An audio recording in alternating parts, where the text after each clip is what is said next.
मेरे कक्षा 10वीं के छात्र मित्रों, आज हम पाठ क्रमांक 10 बूढ़ी काकी पढ़ेंगे। इसके लेखक हैं प्रेमचंद जी। प्रेमचंद जी एक अप्रतिम कहानीकार और उपन्यासकार भी रहे हैं। बाल्यकाल से ही उन्होंने अपना लेखन कार्य प्रारंभ किया था। उनकी कई कहानियाँ, उपन्यास प्रसिद्ध हैं। इस पाठ के संबंध में अगर सोचा जाए तो प्रेमचंद जी ने समाज में व्याप्त वादा खिलाफी, लोग वादा करते हैं निभाते नहीं है, वृद्धों के प्रति तिरस्कार, जो वृद्धाश्रम का निर्माण जो हो चुका है, यही उसकी जड़ है। तो इस बात पर उन्होंने जोरदार प्रहार किया है। ये एक मनोवैज्ञानिक कहानी है। तो आइए हम आज आपको एक कहानी सुनाते हैं जिसका शीर्षक है बूढ़ी काकी। बुढ़ापा बहुधा बचपन का पुनरागमन हुआ करता है। बूढ़ी काकी में जीवा स्वाद के सिवा और कोई चेष्टा शेष न थी और न अपने कष्टों की ओर आकर्षित करने के लिए रोने के अतिरिक्त कोई दूसरा सहारा ही था। समस्त पूरे इंद्रिया, नेत्र, हाथ और पैर जवाब दे चुके थे। जवाब देना ये मुहावरा है। पृथ्वी पर पड़ी रहती थी बेचारी, और घर वाले कोई उनकी बात इच्छा के प्रतिकूल करते तो भोजन का समय टल जाता, या उसका परिमाण पूर्ण न होता, भरपेट खाना न मिलता, अथवा बाजार से कोई वस्तु आती और न मिलती तो बूढ़ी काकी रोने लगती थी। उनका रोना सिसकना साधारण रोना न था, वे गला फाड़ फाड़ कर रोती थी। उनके पतिदेव को स्वर्ग सिधारे कालांतर हो चुका था। बेटे तरुण हो होकर चल बसना ये भी मुहावरा है। अब एक भतीजे के सिवाय और कोई न था उनका। उसी भतीजे के नाम उन्होंने अपनी सारी संपत्ति लिख दी। लिखाते समय भतीजे ने खूब लंबे चौड़े वादे किए, किंतु वे सब वादे केवल कुली डिपो के दलालों के दिखाए हुए सब जवाब थे। झूठे वादे साबित हो गए दोस्तों। यद्यपि उस संपत्ति की वार्षिक आय 150-200 रुपये से कम न थी, तथापि बूढ़ी काकी को पेट भर भोजन भी कठिनाई से मिलता था। इसमें उनके भतीजे पंडित बुद्धिराम का अपराध था, अथवा उनकी अर्धांगिनी पत्नी श्रीमती रूपा का। इसका निर्णय करना सहज नहीं, आसान नहीं था कि कौन जिम्मेदार था। बुद्धिराम स्वभाव के सज्जन थे, किंतु उसी समय तक जबकि उनकी कोष पर कोई आंच न आए। रूपा बुद्धिराम जी की पत्नी थी, स्वभाव से तीव्र थी ही सही, पर ईश्वर से डरती थी। अतएव इसलिए बूढ़ी काकी को उसकी तीव्रता उतनी न खलती थी जितनी बुद्धिराम की भलमन साहत। बुद्धिराम को कभी कभी अपने अत्याचार का खेद होता था, दुख होता था। विचारती थी, सोचती थी कि इसी संपत्ति के कारण मैं इस समय भला मानुष बना बैठा हूँ। लड़कों को बुढ़ों से स्वाभाविक विद्वेष होता है, यह नफरत होती है, और फिर जब माता पिता का यह रंग देखते तो वे बूढ़ी काकी को और सताया करते। कोई चुटकी काट कर भागता, कोई उन पर पानी की कुल्ली कर देता। काकी चीख मार कर रोती। हाँ, काकी क्रोधातुर होकर बच्चों को गालियाँ देने लगती तो रूपा घटनास्थल पर आ पहुँचती। इस भय से काकी अपनी जिह्वा कृपान का कदाचित ही प्रयोग करती थी। कृपान एक हथियार होता है। संपूर्ण परिवार में यदि काकी से किसी को अनुराग था, अपनापन था, तो वो बुद्धिराम की छोटी लड़की थी, लाडली थी। लाडली अपने दोनों भाइयों के भय से अपने हिस्से की मिठाई चबेना बूढ़ी काकी के पास बैठकर खाया करती थी। यही उसकी रक्षागार था। रात का समय था। बुद्धिराम के द्वार पर शहनाई बज रही थी और गांव के बच्चों का झुंड विस्मयपूर्ण नेत्रों से गाने का रसास्वादन कर रहा था। चारपाई पर मेहमान विश्राम कर रहे थे। 2-1 अंग्रेजी पढ़े हुए नवयुवक इन व्यवहारों से उदासीन थे। उनको ये ठीक नहीं लग रहा था। वे इस गवार मंडली में बोलना अथवा सम्मिलित होना अपनी प्रतिष्ठा के प्रतिकूल समझते थे। आज बुद्धिराम के बड़े लड़के मुखराम का तिलक आया था। यह उसी का उत्सव था। घर के भीतर स्त्रियाँ गा रही थी और रूपा मेहमानों के लिए भोजन का प्रबंध करने में व्यस्त थी। भट्टियों पर कड़ा चढ़ रहे थे। एक में पुड़िया कचौड़ियाँ निकल रही थी, दूसरे में अन्य पकवान बन रहे थे। एक बड़े हंडे में मसालेदार तरकारी पक रही थी। घी और मसाले की शुद्धावर्धक सुगंध चारों ओर फैली हुई थी। बूढ़ी काकी अपनी कोठरी में शोकमय विचार करती कि भांति बैठी हुई थी। ये स्वाद मिश्रित सुगंध उन्हें बेचैन कर रही थी। आहा, कैसी सुगंध है! अब मुझे कौन पूछता है, जब रोटियों के ही के लाले पड़े हैं, लाले पड़ना, खाने को न मिलना, तब ऐसे भाग्य कहाँ कि भरपूर पुड़िया मिले। ये विचार कर उन्हें रोना आया। कलेजे में हुक से उठने लगी, दुख होने लगा, परंतु रूपा के भय से उन्होंने फिर मौन धारण कर लिया। मौन धारण करना, शांत बैठना, खामोश रहना। फूल हम घर में भी सूंघ सकते हैं, परंतु वाटिका में कुछ और बात होती है। वाटिका, बगीचा। इस प्रकार निर्णय करके बूढ़ी काकी हाथों के बल सरकती हुई बड़ी कठिनाई में चौखट से उतरी और धीरे धीरे रेंगती हुई कढ़ा के पास आ बैठी। रूपा उस समय कार्यभार से विद्विग्न हो रही थी। कभी इस कोठे में जाती, कभी उस कोठे में, कभी कढ़ा के पास आती, कभी भंडार में जाती। कभी किसी ने बाहर से आकर कहा, महाराज ठंडाई मांग रहे हैं। ठंडाई देने लगी। आदमी ने आकर पूछा, अभी भोजन तैयार होने में कितना विलंब है? जरा ढोल मंजीरा उतार दो। बेचारी अकेली श्री दौड़ते दौड़ते व्याकुल हो रही थी। झुंझलाती थी, कुड़ती थी, परंतु क्रोध प्रकट करने का अवसर न पाती थी। भय होता कहीं पड़ोसी ने यह न कहने लगे कि इतने में उबल पड़ी। गुस्सा आने लगा। प्यास से स्वयं कंठ सूख रहा था, उसका गला सूख रहा था। गर्मी के मारे फूंकी जाती थी, परंतु इतना अवकाश भी नहीं था, इतना समय भी नहीं था कि जरा पानी पी ले अथवा पंखा झले। यह भी खटका था, दुख था कि जरा आँख हटी और चीज़ों की लूट मची। इस अवस्था में उसने बूढ़ी काकी को कढ़ा के पास बैठा देखा तो जल गई। गुस्सा आया, क्रोध न रुका उसका। वो बूढ़ी काकी पर झपटी और उन्हें दोनों हाथों से झटक कर बोली, ऐसे पेट में आग लगे, पेट है या भाड़? कोठरी में बैठते हुए क्या दम घुटता था? दम घुटना मुहावरा है। अभी मेहमानों ने नहीं खाया, भगवान को भोग नहीं लगा, तब तक धैर्य न हो सका। आकर छाती पर सवार हो गई। इतना ठूसती है न जाने कहाँ भस्म हो जाता है। भला चाहती हो तो जाकर कोठरी में बैठो। जब घर के लोग खाने लगेंगे तब तुम्हें भी मिलेगा।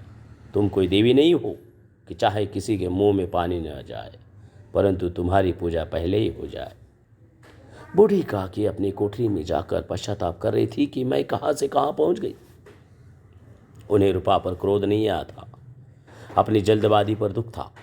सच ही तो है, जब मेहमान लोग भोजन कर न चुकेंगे, घर वाले कैसे खाएंगे? मुझसे इतनी देर भी न रहा गया, सबके सामने पानी उतर गया, अपमान हो गया उसका। अब जब तक बुलाने कोई न आएगा नहीं जाऊंगी। मन ही मन इसी प्रकार का विचार कर वह बुलाने की प्रतीक्षा करने लगी। उन्हें एक एक पल एक एक युग के समान मालूम होता था। धीरे धीरे एक गीत गुनगुनाने लगी। उन्हें मालूम हुआ कि मुझे गाते देर हो गई। क्या इतनी देर तक भोजन लोग कर ही रहे होंगे? किसी की आवाज़ नहीं सुनाई दी थी। अवश्य ही लोग खा पी कर चले गए, मुझे कोई बुलाने नहीं आया। रूपा चिढ़ गई है, क्या जाने न बुलाए। सोचती हो कि आप ही आएंगे, वो कोई मेहमान तो नहीं जो उन्हें बुलाऊं। बूढ़ी काकी चलने के लिए तैयार हुई। यह विश्वास कि 1 मिनट में पुड़िया और मसालेदार तरकारियाँ सामने आएंगी उनकी स्वादेंद्रियों को गुदगुदाने लगा। उन्होंने मन में तरह तरह के मंसूबे बांधे। पहले तरकारी से पुड़िया खाऊंगी, फिर दही और शक्कर से कचौड़ियाँ रायते के साथ मज़ेदार मालूम होंगी। चाहे कोई बुरा माने चाहे भला, मैं तो मांग मांग कर खाऊंगी। लोग यही न कहेंगे कि इन्हें विचार नहीं। कहा करें, इतने दिन के बाद पुड़िया मिल रही है तो मुंह झूठा करके थोड़ी ही उठाऊंगी। मेहमान मंडली अभी बैठी हुई थी।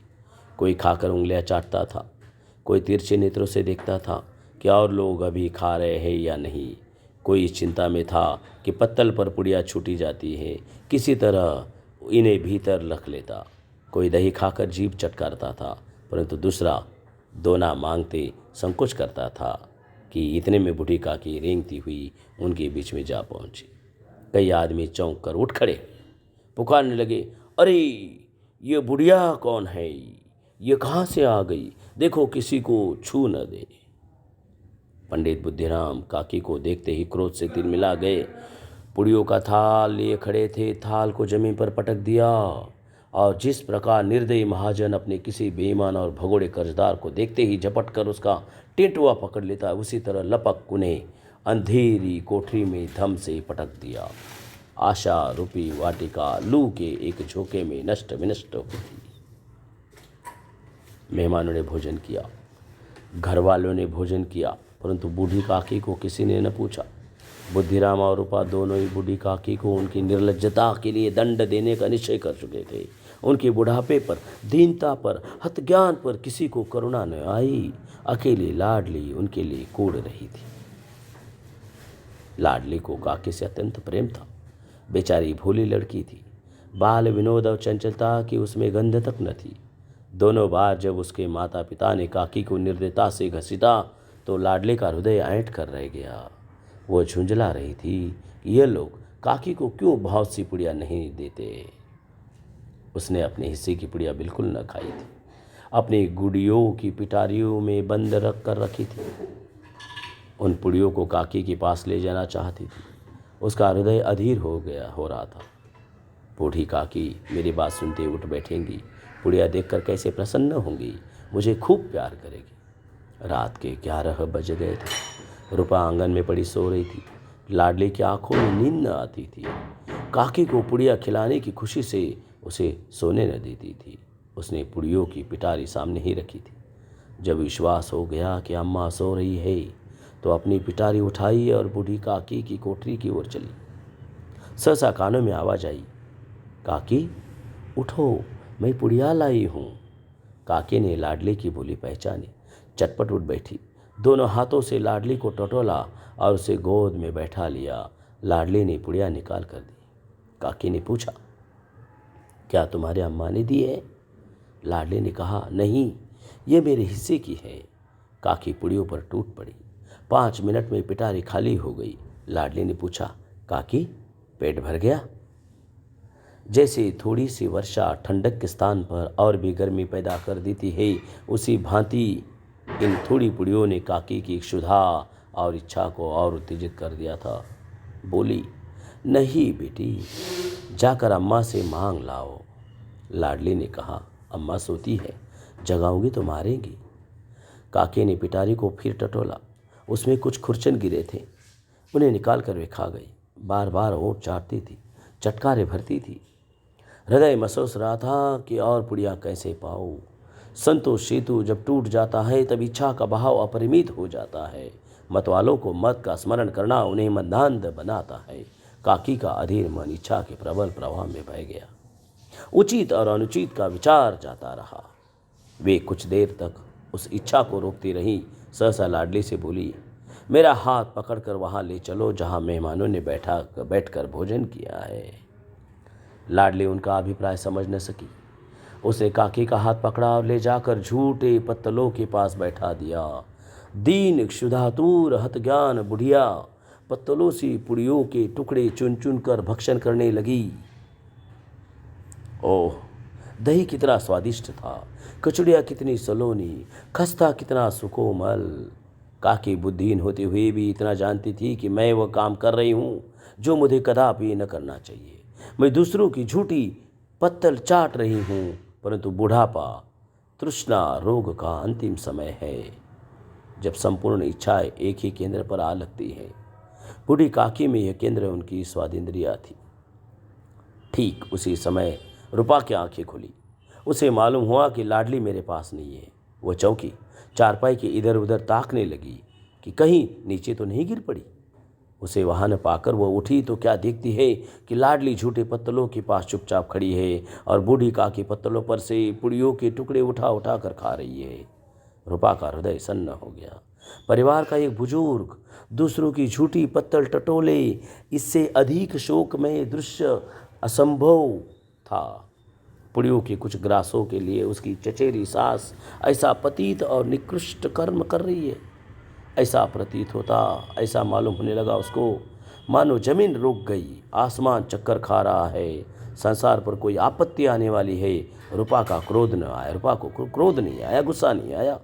शोक दुख से उसके सम्मुख क्रोध कहाँ, करुणा और भय से उसकी आंखें भर आई। इस अधर्म के पाप का भागी कौन है, कौन जिम्मेदार है इसको? उसने सच्चे हृदय से गगन मंडल की ओर हाथ उठाकर कहा, परमात्मा, मेरे बच्चों पर दया करो, इस अधर्म का दंड मुझे मत दो, नहीं तो मेरा सत्यानाश हो जाएगा। रूपा को अपनी स्वार्थपरता और अन्याय इस प्रकार प्रत्यक्ष रूप में कभी न दिख पड़े थे। वो सोचने लगी, हाय कितनी निर्दयी हूँ, जिसकी संपत्ति से मुझे 200 रुपया वार्षिक आय हो रही है, कमाई हो रही है, उसकी ये दुर्गति, ये दशा और सिर्फ मेरे कारण। हे दयामय भगवान, मुझसे बड़ी भारी चूक हुई है, मुझे क्षमा करो। आज मेरे बेटे का तिलक था, सैकड़ों मनुष्यों ने भोजन किया, मैं उनके इशारों की दासी बनी रही, गुलाम बनी रही, उनके नाम अपने नाम के लिए सैकड़ों रुपए व्यय किए, खर्च कर दिए, परंतु जिसकी बदौलत हजारों रुपए खाए, उसे इस उत्सव में भी भरपेट भोजन न दे सकी, केवल इसी कारण कि वह वृद्धा असहाय है, लाचार है। रूपा ने दिया जलाया, अपने भंडार का द्वार खोला और एक थाली में संपूर्ण सामग्रियाँ सजाकर, दोस्तों खाने की जो चीज़ें थी, पुड़िया वगैरह, बूढ़ी काकी की ओर ले चली। रूपा ने कंठावरुद्ध स्वर में कहा, काकी उठो, भोजन कर लो, मुझसे आज बड़ी भूल हुई, उसका बुरा न मानना, परमात्मा से प्रार्थना कर दो कि वह मेरा अपराध क्षमा कर दे। दोस्तों, भोले भोले बच्चों की भांति जो मिठाइयाँ पाकर मार और तिरस्कार सब भूल जाता है, बूढ़ी काकी वैसे सब भूलकर बैठी हुई खाना खा रही थी। उनके एक एक रोए से सच्ची सदिच्छाएं निकल रही थी और रूपा बैठी इस स्वर्गीय दृश्य का आनंद लेने में निमग्न थी। दोस्तों, यहाँ पर ये बूढ़ी काकी का पाठ खत्म हुआ। ये कहानी एक समाज के लिए सबक है, आपके लिए भी सबक है। आपके परिवार में यदि दादा दादी नाना नानी कोई भी वृद्ध बूढ़ा व्यक्ति है तो उनका आशीर्वाद ले लो, उनकी सेवा करो, इसी में भलाई है। फिर मिलेंगे दोस्तों